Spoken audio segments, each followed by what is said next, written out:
Okay, and now we're really getting into the meat of this course. This section is getting your domain and setting up hosting.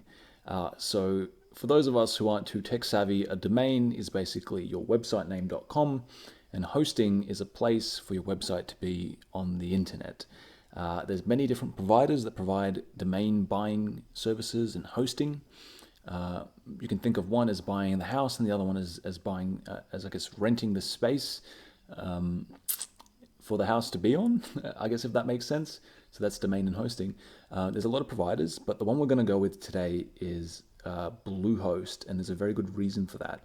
Bluehost is one of the biggest and the best domain buying services and hosting platforms on the web. They're also, by the way, one of the most cost effective, and it's the one that I host all my domains on, and I just can't speak highly enough of them. I'm pretty sure that they are also the highest rated domain service. So getting to Bluehost, there's going to be a link under this video. Go ahead and click that.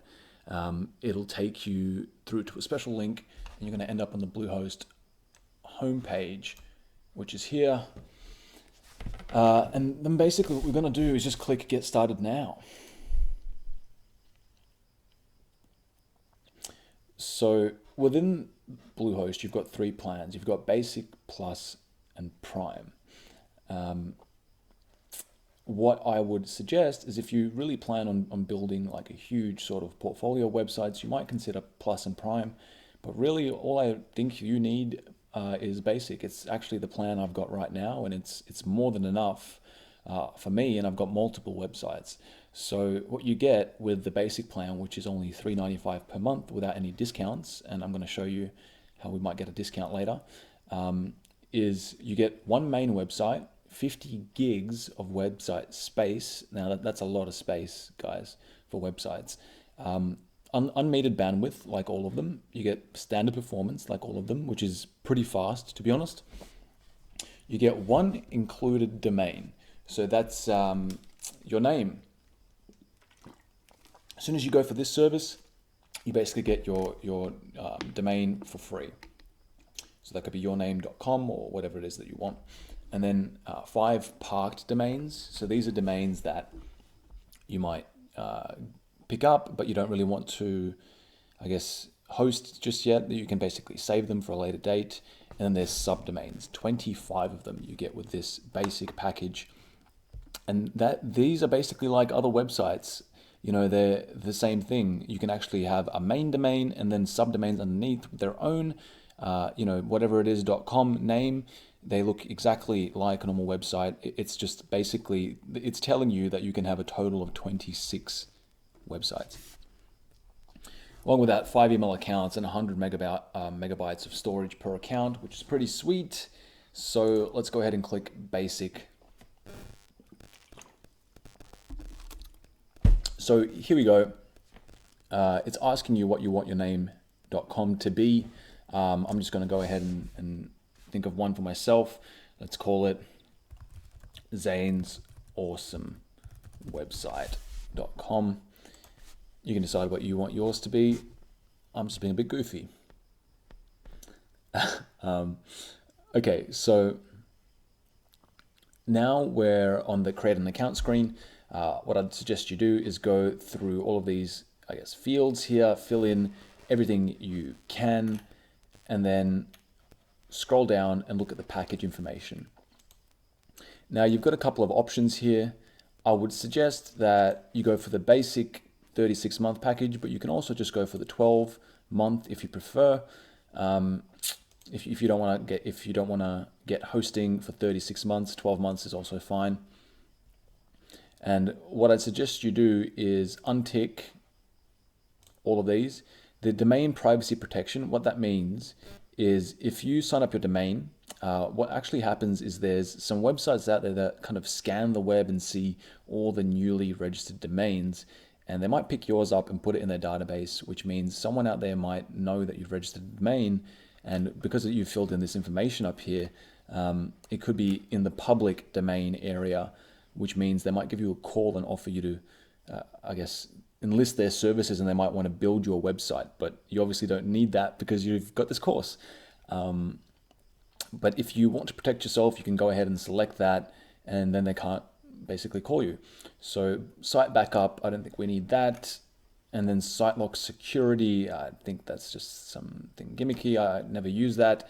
I've unselected everything, and I've come to a total of 65 bucks. Of course, then it's the credit card information, and click confirm. Once you've done all of this, you're going to get an email from Bluehost, and I'd just ask that you follow those steps to, I guess, confirm your account.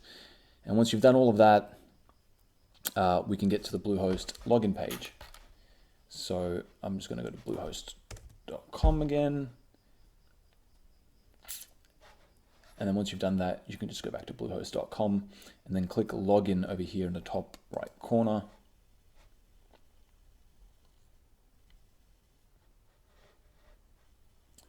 I've already logged in and I'm in. Okay, cool. So where I'd like you to go first is on the top over here. You've got these panels. So you've got hosting, some WordPress tools, domains, add-ons, your account. It's going to have all your account information in it. And then these are the subs, I guess the sub menus underneath these main blue menus. Hosting is fine. cPanel is fine.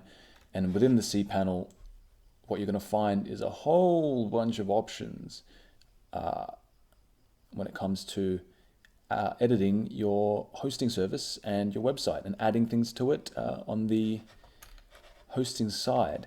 So what we'll look at right here is, real quick, the email manager. If you ever wanted to set up an email for your website, you would do that through here. But what we want to talk about is installing WordPress. So that's right here under the website section. Click install WordPress.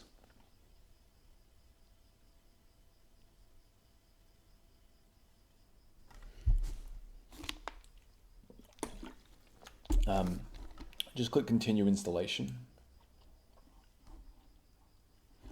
Cool, so now we're here.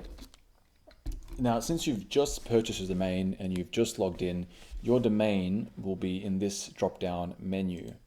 Now, I've got a ton of domains, so I'm just going to pick one of them to show you how it looks. Let's go with this one. And in the directory section, I'm going to leave that blank and just hit next.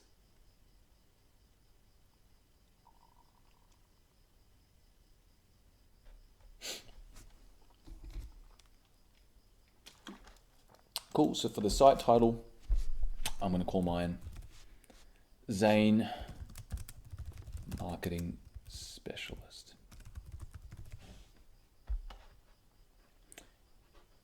And the admin email address, I'm going to make that zane@.com. The username, it's going to be just Zane. And the password, I'll make that up.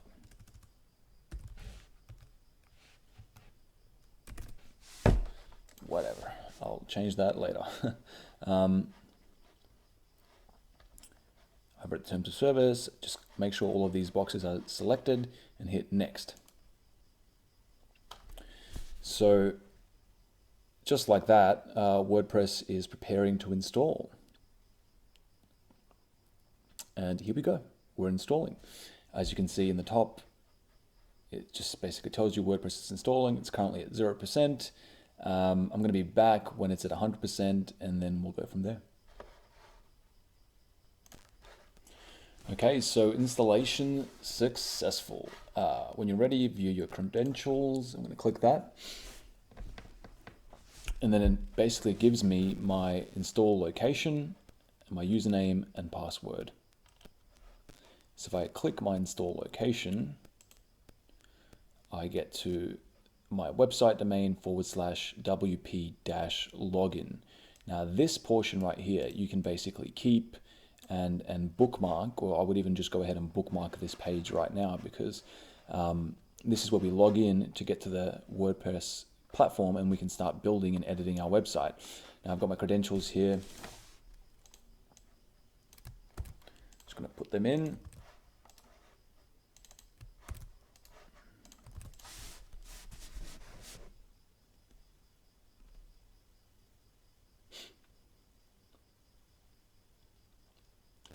Just let that load up.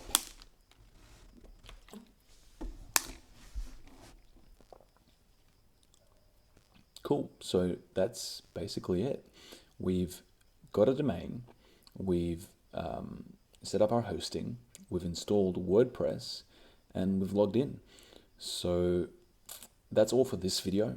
The next video, we're going to be diving a little bit deeper into WordPress, so you can basically understand your way around WordPress.